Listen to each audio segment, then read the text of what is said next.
Welcome to Venezuela Insider, the only place in Venezuela for expats, digital nomads, entrepreneurs, investors, travelers, and related internationals. For more information, venezuelainsider.com. Today we are talking about the 4 key indicators that the Venezuelan GDP is gonna rise up. And we're already leaving the first one and I'm gonna explain a little bit further. So these 4 indicators are going to tell us when the Venezuelan economy grows significantly again. And of course, we already know the story. The Venezuelan GDP contracted 80% in the past decade, and the past few years has grown 20%, give or take, and this year we are poised to grow 4-5% by the end of 2023. So today, the 4 indicators that the Venezuelan economy is gonna grow on the near future. So let's start. The number 1 is political will. And of course, we need someone has to take the blame. We need to blame someone for this awful economic destruction on the economy, and the easy mark is the Venezuelan government, the Chavismo government, and of course they are very much responsible for it, despite whatever they might say. Now, the responsibility goes to the corruption that we see on let's say, the starting of the Chavismo. We had, of course, Hugo Chavez, the main responsible, but also people like Rafael Ramirez. I would say the main responsible of the Venezuelan economic destruction. He was the president of PDVSA between the mid-2000s until the mid-2010s, and is arguably, according to some rumors and such, the richest Venezuelan man alive, with a net worth that could be between 10 and even 30 billion US dollars. Very good. Now, right now he's exiled in Italy. Also, you have to blame a bunch of corrupt officials within the Hugo Chavez administration. And when Maduro took office on 2013, he actually continued the policies of Hugo Chavez, and he made like 180 on 2018 and started doing a few economic good policies, like, for instance, allowing the de facto dollarization of the economy. He's also been reducing the trade deficit, the fiscal deficit of the Venezuelan government, and at the same time, he's just kind of allowing the economy to grow again, just allowing the private sector to take care of business, contrary of what Hugo Chavez did, that basically he despised the private sector. Maduro, he's embracing the private sector and also creating some economic ties with other governments around the world, like Turkey, that's all on Maduro, and also has created economic relationships with Colombia since the late past year. Also, right now with Brazil, Venezuela is poised to join BRICS nations, and also the tourism sector. Maduro, he's talking about he wants a lot of international tourists in Venezuela, and that's increasing on the past few years. And believe me, that's kind of what I do here. And very good, the direct flights, the international direct flights to Venezuela are increasing, have been increasing a lot since 2021. So on that regard, the political will does exist right now within the Venezuelan government. And here's why. It's not because they are very good people, fancy people, no. Basically, what I could say is that at the moment, the people in power, the Chavismo, wanted to stay in power, and one of the things that they did is this socialist, Marxist economic policies in order to gain favor of the population and such. But when they destroy the oil industry, the biggest by far industry in Venezuela, what happened is that you don't have enough money in order to keep the population happy. The population, of course, pushed back on 2014 and 2017 with very huge anti-governmental protests. and that created the sanctions against the Venezuelan individuals by the United States, by the European Union, and a couple of other important nations. Very good. Right now, the government knows that it will be very difficult to handle another big mass anti-government protest on the country, because Venezuelans know the phrase, the squeaky wheel gets the grease, and Venezuelan people get a lot of international attention during those protests on 2014 and 2017. The Venezuelan government right now cannot take the chance to provoke some social unrest that will create a third major political mass anti-government political protest that it will exile from the power the Chavismo. So right now they're very motivated to have a very good economic performance on the next decade or so, and Venezuela has all of the instruments in order to see that economic growth go through on the next decade. Number two is oil production. Well, one of the reasons that the economy collapsed is because the oil production collapsed. Yet again, corruption, socialism, you name it. The fall guy is Rafael Ramirez. Yet again, they basically destroyed the entire oil economy in Venezuela, and he enriched himself significantly on the process. Very good. We already discussed Rafael Ramirez.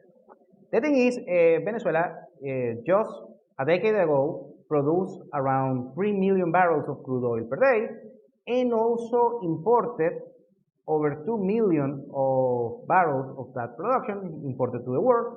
More than 1 million per day went to the United States straight out in cash.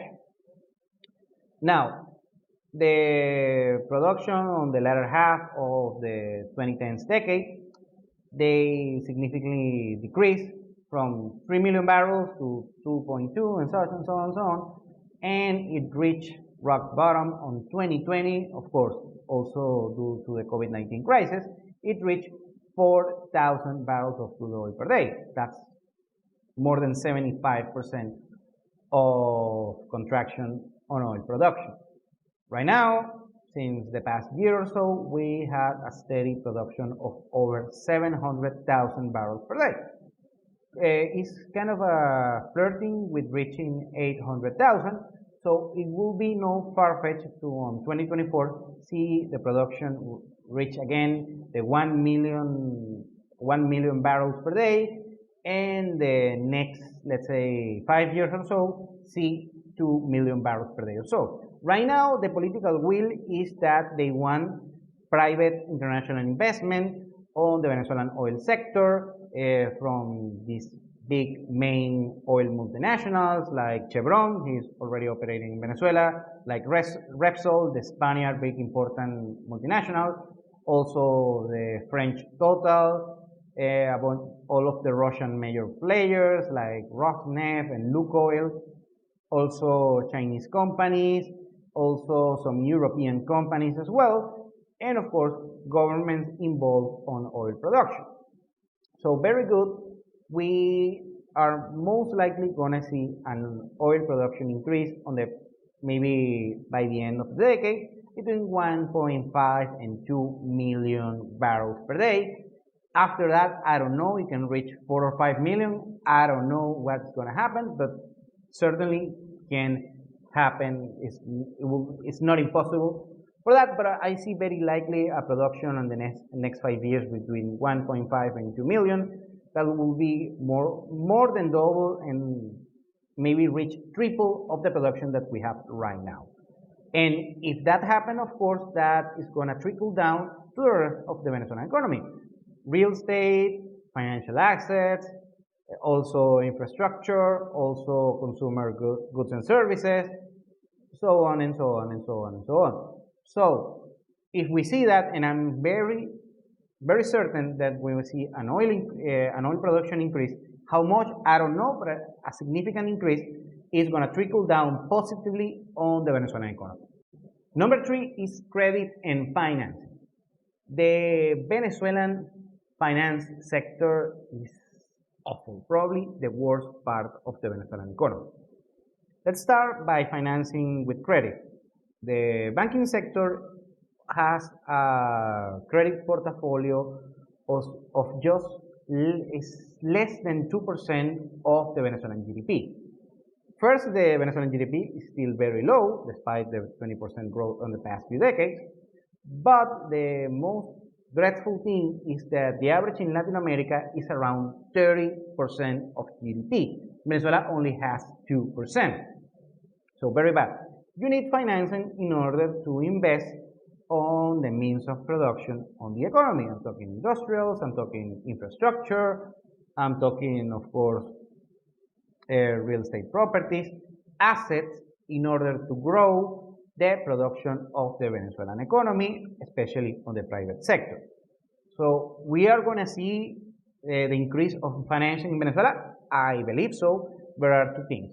The first thing is the banking regulation that we had on the past decade is, of course, it was in Bolivars. Remember, the Venezuelan economy is de facto dollarized, and the local Venezuelan private banks are working with the two currencies, with the Venezuelan Bolivar and with the US dollar. However, the US dollar, let's say, regulations are quite kind of tricky, so we need to sort it out. Remember, the dollarization was de facto.